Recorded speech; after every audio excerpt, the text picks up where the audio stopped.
Hello everybody, welcome back to part 11, I think. I hope I didn't lose track of episodes again so quickly. Let's play Sid Meier Civilization 6. In the last part, we just finished up repairing this monument, and we're preparing our last little batch of heavy chariots before we mass upgrade them into Mamluks. And in hindsight, I think my plan to buy a heavy chariot would be counterintuitive to my plan to actually get lots of Mamluks.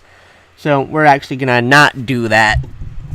Because, you know, we want to actually have the money to upgrade them. Even with professional army, upgrades are not cheap.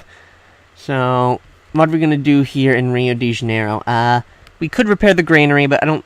Well, I guess we probably do need to repair it, but I guess we'll work on a market first, because Commercial Hub's the best district, so might as well get a building in that, get some great merchant points. I don't know how we're doing in terms of great merchant points. Let's actually check. Not a great merchant, but we're also the only one who's competing for it right now. So, what can you do? We have no great engineer points. We'll probably want to catch up with that relatively soon. Get industrial zones up. Unfortunately, I don't think we're going to be able to snag Isaac Newton, despite the fact that he is, of course, fantastic. But who knows? We might find out later on that we can get him. But again, we'll just have to see. Right now, our main concern is world domination, alright? Global conquest, total submission of all the peoples in the earth under the unified rule of me, myself, the best. Oh, he settled on the truffles. Alright, well, I'm gonna raise that city. My troops are merely passing by. And I might backstab him, but I'm conquering the world. No one's gonna like me anyway. I mean, no one ever likes you if you take over the world, man. Sucks to be the guy taking over the world, just because everyone's going to hate you no matter what you do. But, I mean, there's not much I can do about that. Well, Sao Paulo has a holy site, which isn't a, like, super useful district. So maybe it would be better if he had himself a granary so we could get more population to build other districts. It might also be good if he finished that campus instead, actually. So we're actually going to do that. That's a lot of turns of production. I might have to send him a trade route so that he can improve his ability to, you know, attack things and not be so horribly slow about attack things. He can improve his ability to build things, not be so horribly slow about it. Alright. And this is it, guys. We're getting ready. Soon enough, we're gonna, with perfect timing actually, we're gonna upgrade everybody into Mamluks, and I guess everyone will be dead, and it'll be our fault, and we're gonna enjoy it. Although, might be nice if I had a road going from Cairo to Damascus, but I mean, I'm not going to be doing a ton of moving from there, so we're just going to form a formation over here. Formations don't do anything unless you have light cavalry in that promotion I talked about earlier. They just make it more convenient to move units around. One thing I will say about this game that I don't like is that light and heavy cavalry units are separate classes. I mean, I don't know. I just don't get why. I think it's maybe to make mounted units less powerful, because any mounted unit you build is going to have an era where it's not useful. Kind of, but it's still useful. Like, heavy chariots are useful in the classical era. Knights aren't, like, a super hard to get medieval era unit. Well, after that... tricky. I'll accept it anyway. Again, if I backstab some people in the process of taking over the world, you know. I mean, it's only a little spilled blood. What's it matter? You know, what's a little spilled blood between declared friends? Alright, so here we have it. One of our final heavy chariots.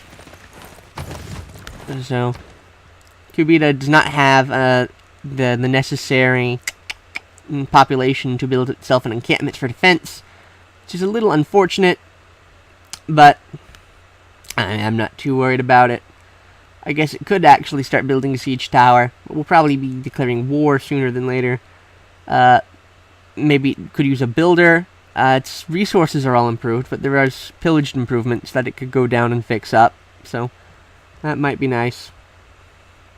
Could also build, well, a trader or a settler would probably be the most useful. So I guess we'll go with a trader. It's got good production, so that's not bad. Might could have an archer in there for defense.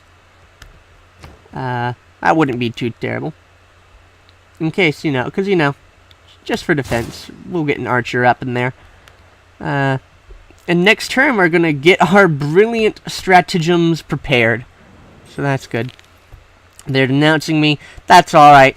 I have all their cities. They're never going to like me. Warmonger penalties, well, I mean, specifically, you occupy their city penalties, never go away. Like, you can play through this you can conquer one city in the ancient era, go through the entire game, and they will always hate you for it. You are never going to get rid of that modifier, and that's kind of another thing I don't like about this game.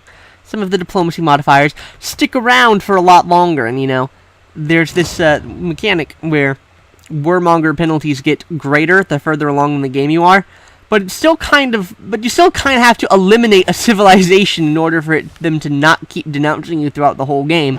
So it's not like that as useful as it might first sound on paper. I guess we could go for machinery, but I'm not super feeling the burn about it. I could go for military engineering. That'll get me closer to bombards, which are really. You can read it here, what they do. They're great at attacking cities. They cannot move and attack in the same turn unless they get a promotion, which is surprisingly not their final promotion. Like, it's powerful, it does a lot of damage. I might want to actually start heading towards printing, though, because, this wonder here, the Forbidden City, is actually really good, because it gives you a free wildcard policy slot, so I might want to actually move towards that. Possibilities. Do I need shipbuilding right now? Shipbuilding's not useful until later on, where it can get you mass production, and square rigging eventually leads to industrialization, which is important to get, but not right now. Because, like, see, it has no benefit throughout the entirety of the medieval era if you have shipbuilding. I guess it would let you jump to the Renaissance, but there's no real advantage to that. So, yeah. What to research?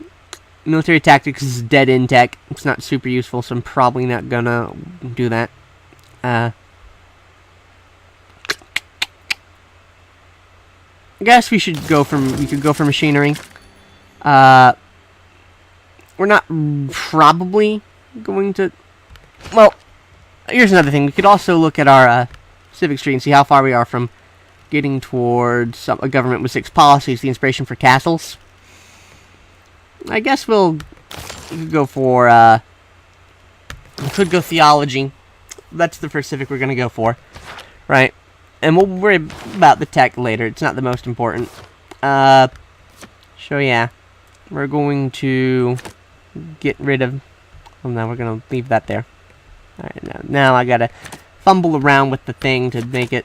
Alright, there we are. Show. Oh gosh, darn it. No, now I had to mess it up or something. Alright. We're going to move out conscription. We're going to put in professional army. We're probably going to get rid of urban planning. Yeah, it's not super helpful to us right now. I mean, it might actually be our best thing that we have, actually. So, I'll be a little more cautious. I guess I could leave it. I mean, it's something, at least. You could get rid of this and put in inspiration. Take it out inspiration, I mean. Put in something else. Like, production towards what? There's nothing to boost my production of support units, so I guess we're actually just gonna, well, let's get rid of inspiration so that we can have conscription in, because, well, Mamluks, they do have, like, Mamluks and chariots do have extant maintenance costs, so we could actually go really down in terms of our gold production if we were to get rid of all of our, maintenance reduction. Alright, so see, this is 90 gold, even having professional arming. So you see, we're getting through our gold supplies pretty quickly. Yeah.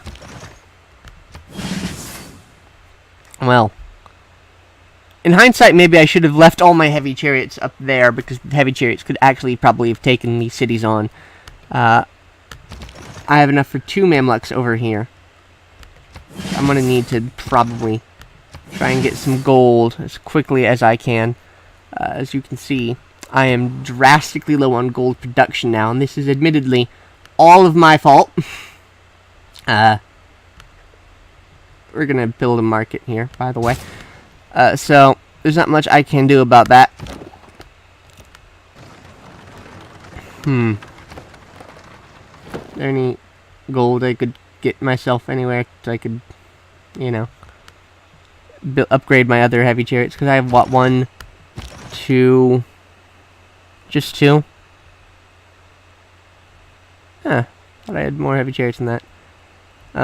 Well, what I'm going to do, so I'm going to go around and see if I can sell people stuff for money. See if they have any gold that I can spend. No, 17 gold, alright. Whatever happened to the people holding on to gold? 214. I need 100. Well, actually, let's exit and see how much we have. We have 17 gold. To upgrade these last 2, we need 180. So if I could do some quick mental math, that's what? 163, right? So yeah, 163 gold. So we're gonna go send to Teddy Roosevelt whatever he wants, I guess, for 163 gold. Well, we'll just make it 170 for ease. But if he gets bargaining, we'll do it.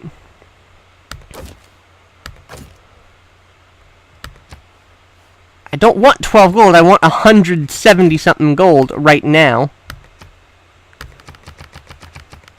163.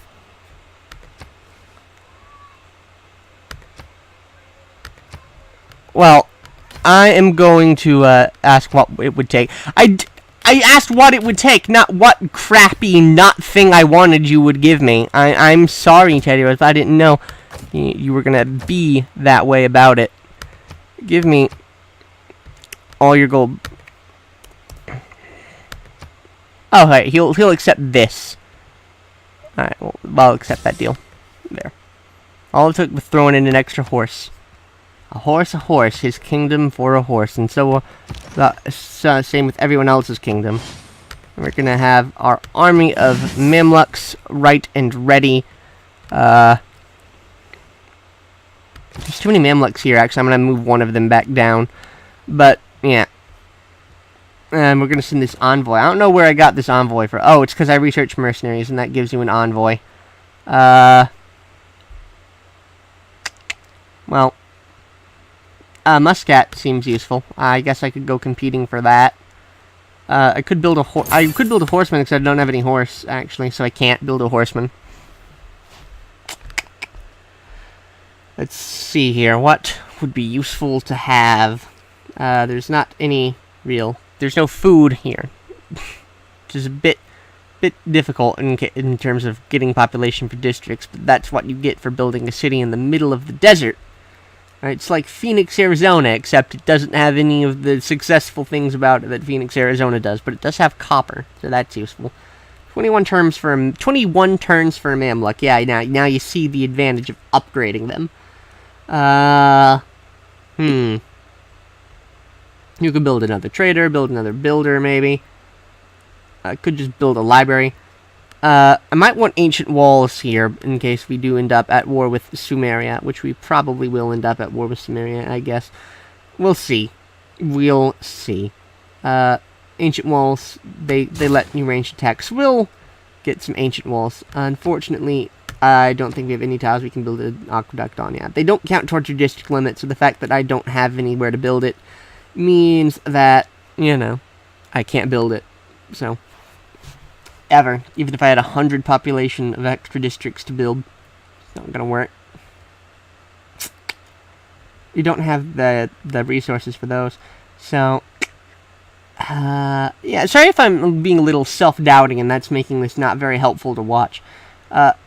Ancient walls might be nice, so might libraries. Like, you know, it's a point where, you know, I have my army ready. What do I really need? I guess we'll just